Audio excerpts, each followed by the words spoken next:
Mais tout d'abord, cette magnifique acquisition pour le zoo d'Amiens, un superbe panda prénommé Norbert. Un animal qui intriguera et ravira plus d'un visiteur, une espèce très rare. Ce panda-là n'est pas vraiment du genre boule de poil et ne goûte guère les pousses de bambou. Zora Hamdan, Benoît Orion. C'est dans cette cage que le personnel du zoo a installé Norbert. Norbert est un drôle de personnage, un peu clown et surtout un peu animal. Mais avant d'être tout cela, Norbert est physicien.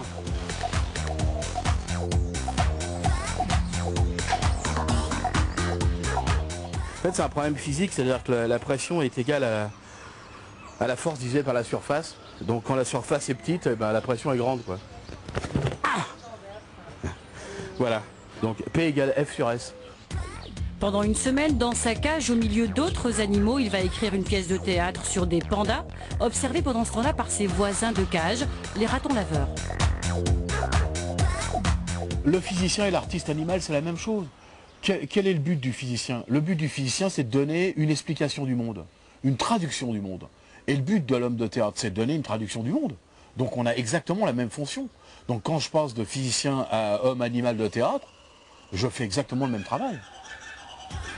La présence de Norbert, de la culture, ici a du sens pour la responsable du zoo qui tente de modifier le regard porté sur le monde animal. Je crois que ça va un petit peu plus loin dans un questionnement qu'on voudrait presque d'ordre politique sur que fait l'homme aujourd'hui avec la planète et quelle est sa place dans le monde vivant. Et enfin, voici ce qu'inspire Norbert aux premiers visiteurs curieux. Tous les artistes sont comme ça. Un peu fou.